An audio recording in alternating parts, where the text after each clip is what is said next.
Good morning student.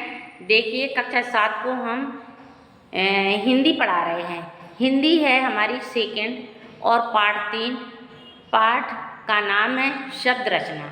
इस पाठ को हमने रीड करा दिया था, अब हम प्रश्न उत्तर करवाएंगे बेटा। ओके, निम्नलिखित प्रश्नों के उत्तर लिखिए।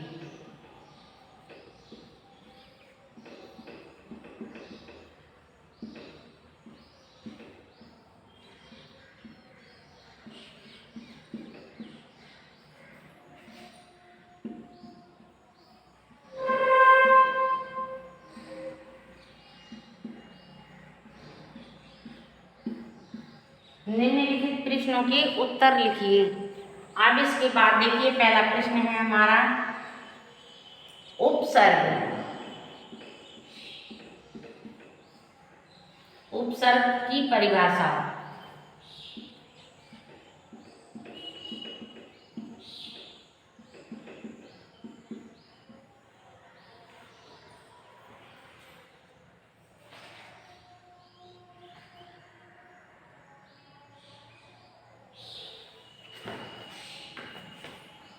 उपसर्ग की परिभाषा लिखिए।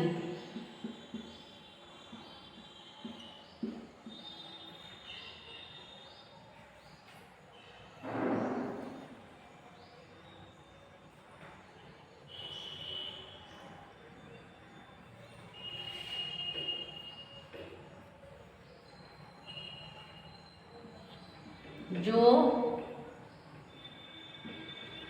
शब्दांश किसी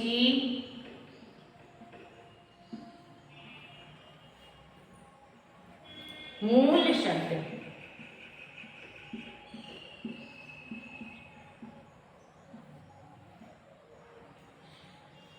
के प्रारंभ में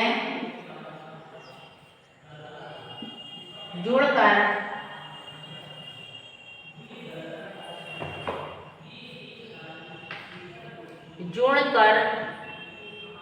उसके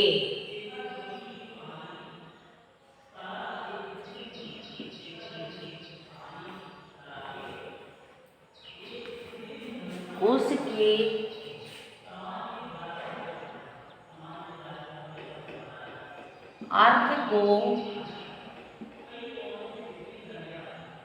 बदल देता है।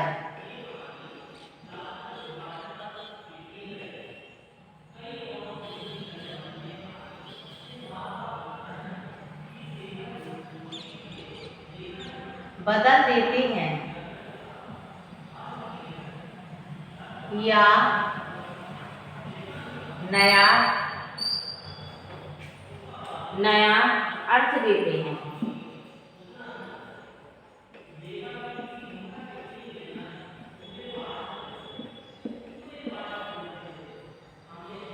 उन्हें उपसर्ग कहते हैं।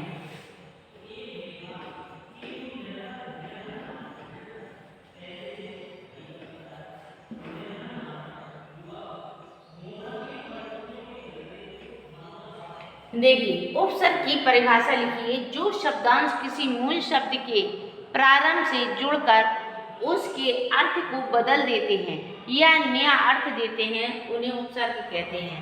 अब देखिए दूसरा प्रश्न।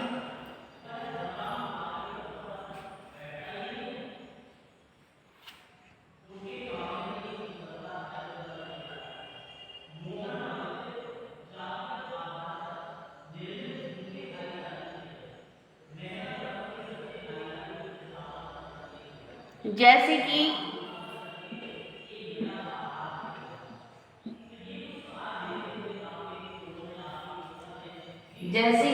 देखिए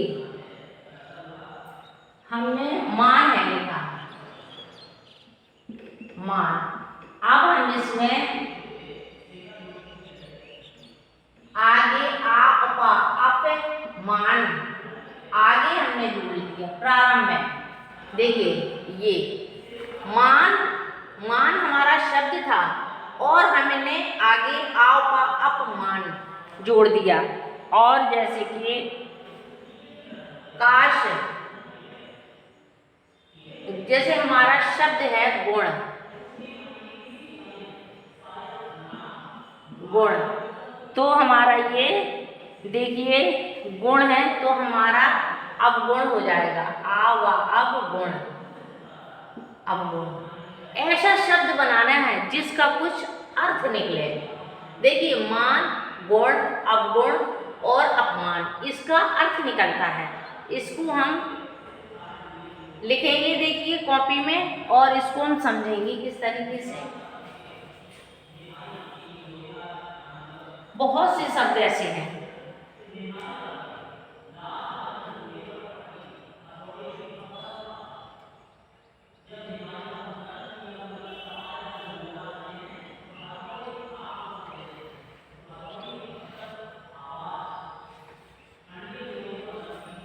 अब देखिए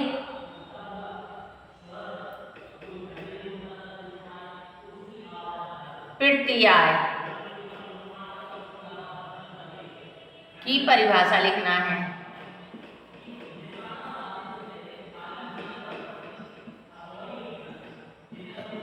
परिभाषा लिखिए।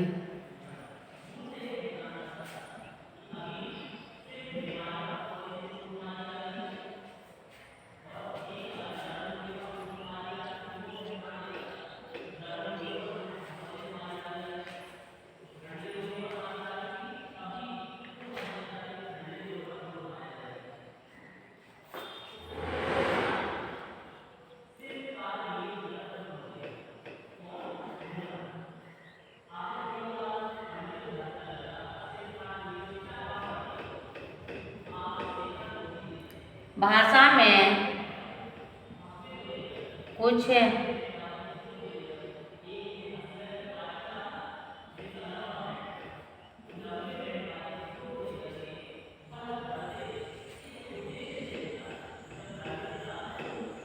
शब्दांश ऐसे हैं,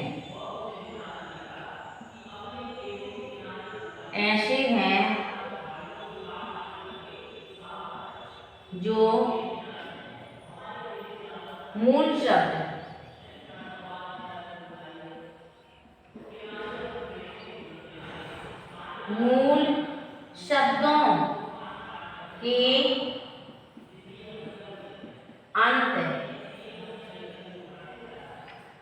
शब्दों के अंत में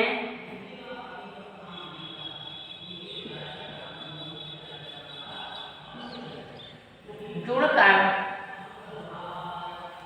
नए शब्द बनाते हैं।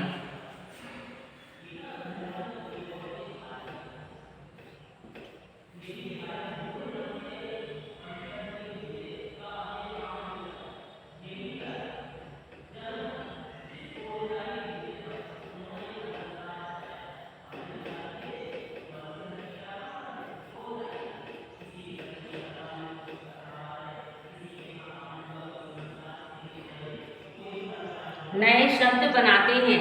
ऐसे शब्दांशों को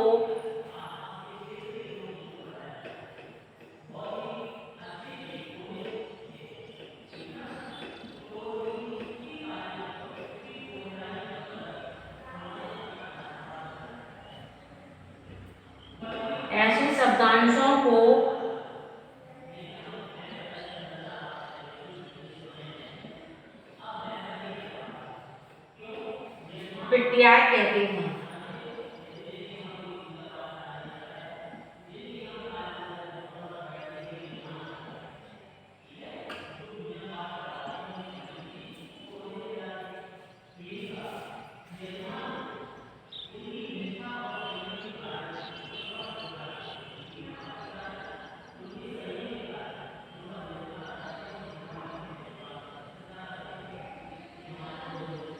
जैसे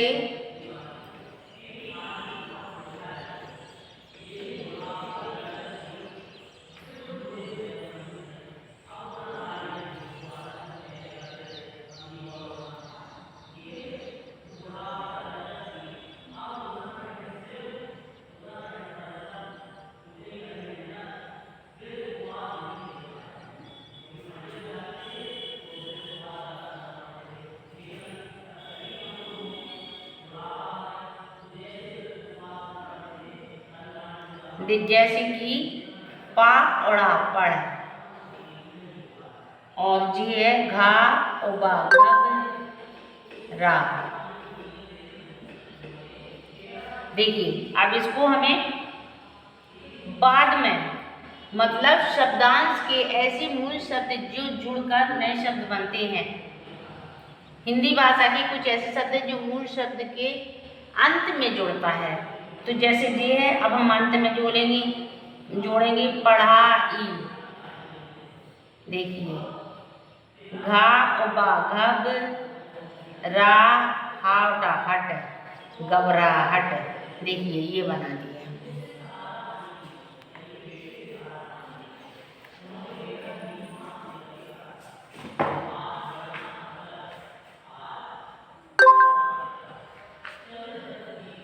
देखिए उपसर्ग की परिभाषा लिखिए, जो शब्दांश किसी मूल शब्द के प्रारंभ में, स्टार्ट में, शुरू में जुड़कर उसके अर्थ को बदल देते हैं या नया शब्द अर्थ देते हैं, उन्हें उपसर्ग कहते हैं। जैसे मान अपमान, गुण अवगुण। प्रत्यय की परिभाषा लिखिए। हिंदी भाषा में कुछ शब्दांश ऐसे हैं जो मूल शब्द के अंत में जुड़कर नए शब्द बनाते हैं। ऐसे शब्दांशों को प्रत्यय कहते हैं। जैसे पढ़ पढ़ाई, घबरा घबराहट।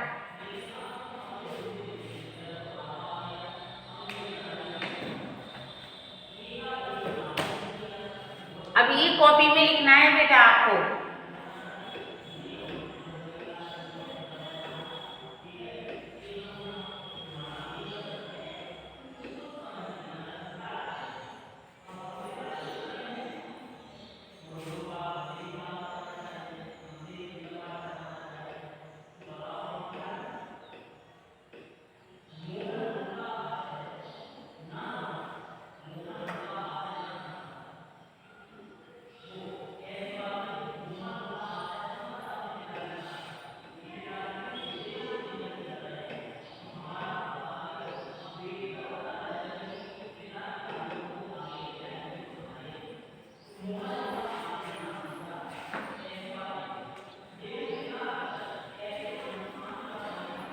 अब देखिए तीसरा प्रश्न है समास। समास की परिभाषा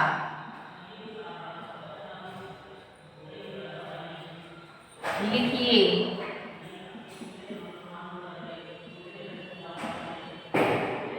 वह इसके कितने भेद हैं?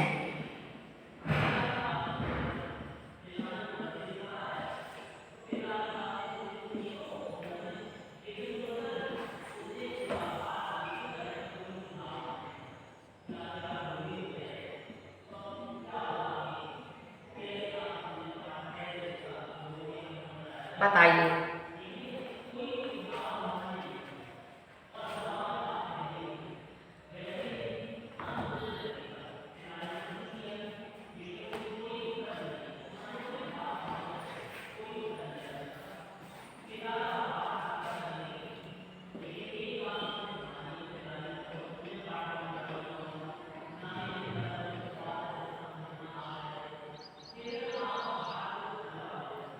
जब दो या दो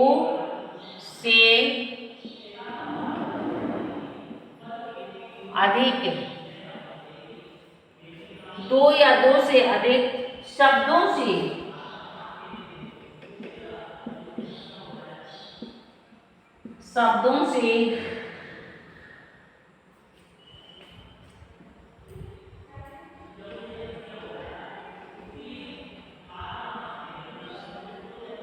शब्दों के मिलने से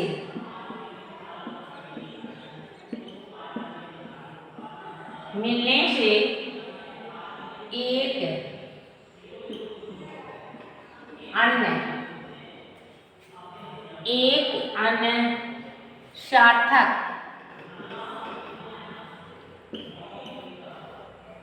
सार्थक शब्द का निर्माण होता है।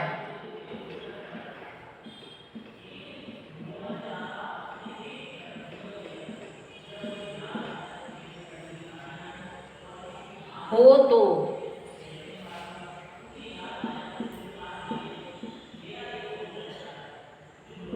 इस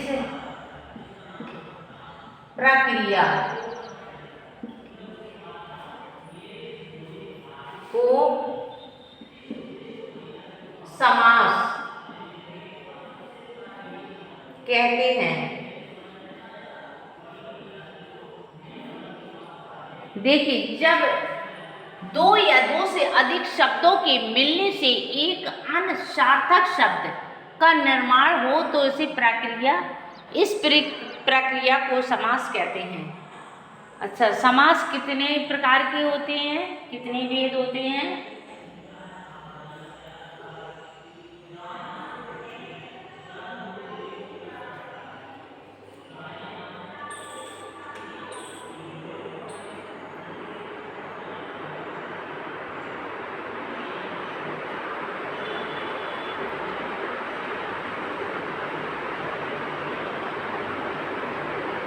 समास के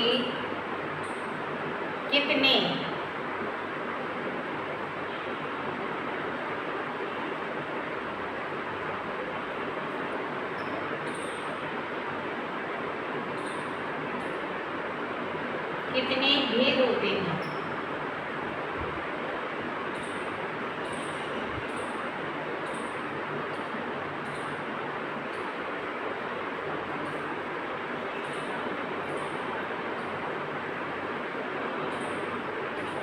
समास के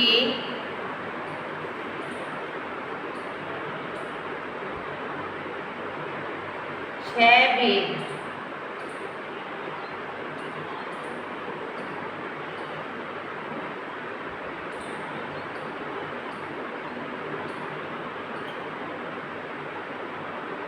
नंबर 1,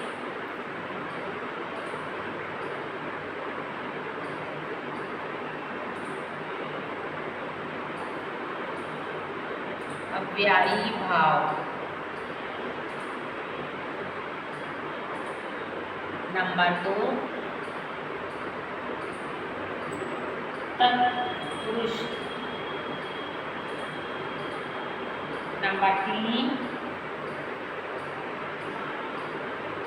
कर्म धारी।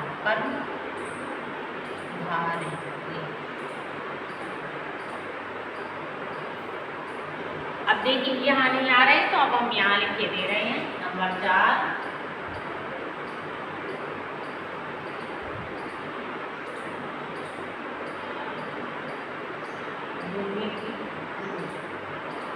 नंबर 5,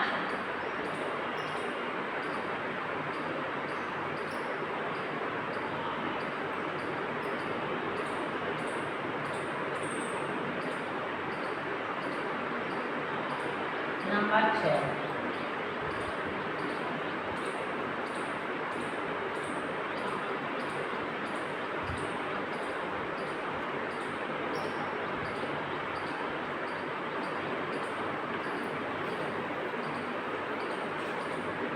देखिए, समास जब दो या दो से अधिक शब्दों के मिलने से एक अन्य सार्थक शब्द का निर्माण हो तो इस प्रक्रिया को समास कहते हैं। समास के कितने भेद होते हैं? समास के 6 भेद होते हैं। नंबर 1, अव्यायी भाव तत्पुरुष। नंबर 3, कर्मधारय। नंबर 4, द्रव्य। नंबर 5, दबदब। नंबर 6, बहुव्रीहि। अब देखिए, नंबर 5 चौथा प्रश्न है, इसका उपसर्ग में क्या अंतर है?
शब्दांश, वे शब्दांश हैं जो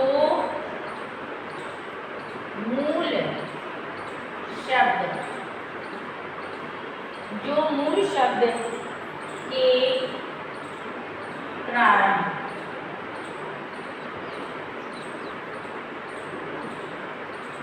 प्रारंभ में लगाए जाते हैं।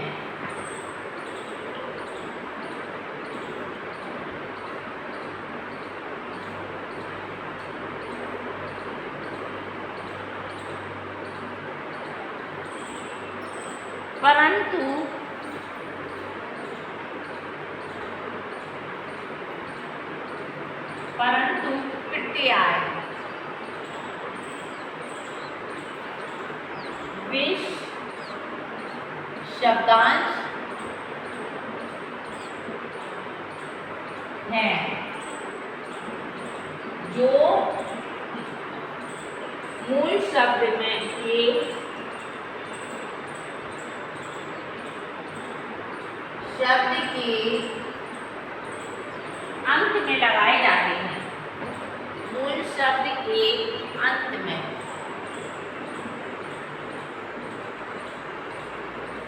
लगाए जाते हैं। अब देखिए हमने ये उपसर्ग वाक्य प्रत्यय में क्या अंतर है।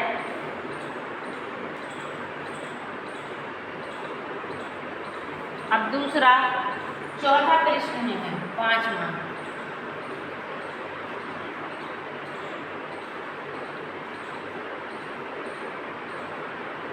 उपसर्ग व प्रत्यय में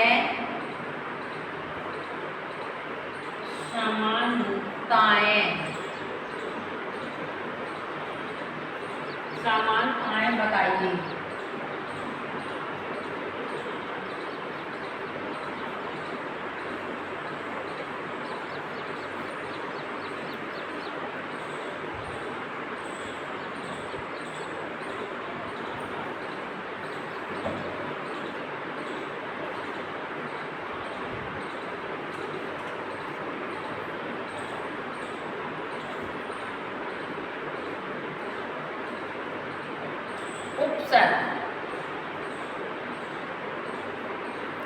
उपसर्ग और प्रत्यय दोनों ही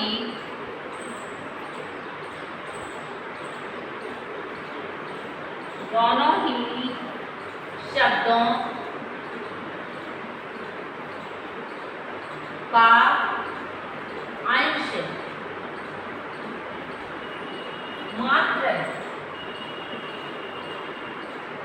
मात्र है। मूल शब्द नहीं।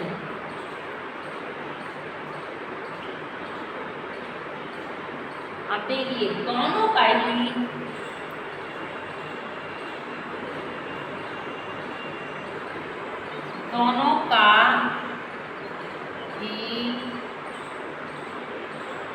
स्वतंत्र प्रयोग नहीं होता है, नहीं हो सकता।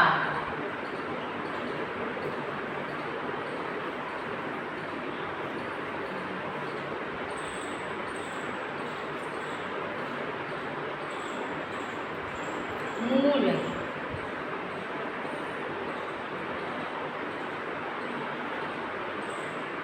शब्दों से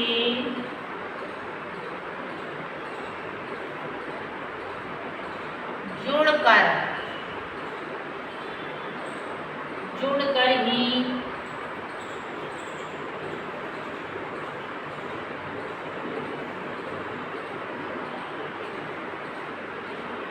दोनों का महत्व है।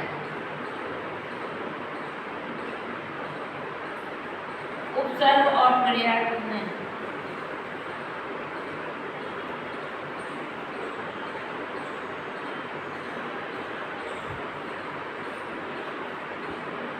प्रत्यय नवीन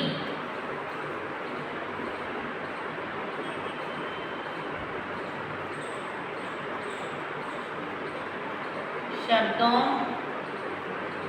का निर्माण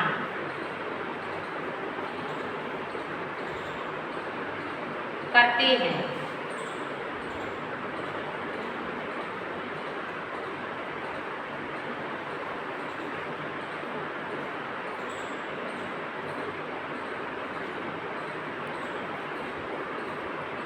देखिए उपसर्ग व प्रत्यय में क्या अंतर है। अब देखिए उपसर्ग वे शब्दांश हैं जो मूल शब्द के प्रारंभ में लगाए जाते हैं, परंतु प्रत्यय वे शब्दांश हैं जो मूल शब्द के अंत में लगाए जाते हैं। मतलब उपसर्ग में प्रारंभ में लगाए जाते हैं और प्रत्यय में बाद में अंत में लगाए जाते हैं। उपसर्ग व प्रत्यय में समानताएं बताइए, उसमें क्या क्या समानताएं हैं। उपसर्ग और प्रत्यय दोनों ही शब्दों का अंश मात्र है, मूल शब्द नहीं। अंश मात्र है, मूल शब्द नहीं। दोनों का ही स्वतंत्र प्रयोग नहीं हो सकता है। दोनों का ही स्वतंत्र प्रयोग नहीं हो सकता है। अच्छा, मूल शब्दों से जुड़कर ही दोनों का महत्व है। मूल शब्द, अगर दोनों का मूल शब्द ही जुड़ेगा तभी उन दोनों का महत्व होगा। उपसर्ग और प्रत्यय नवीन शब्दों का निर्माण करते हैं। उपसर्ग और प्रत्यय नवीन शब्दों का निर्माण करते हैं। अब देखिए हमारे केवल अभी आपके प्रश्न उत्तर हुए हैं, अभी बुक फिल नहीं हुई है। अब हम आपको कल बुक फिल करना बताएंगे इसको, क्योंकि अब हमें दूसरी क्लास को भी पढ़ाना है।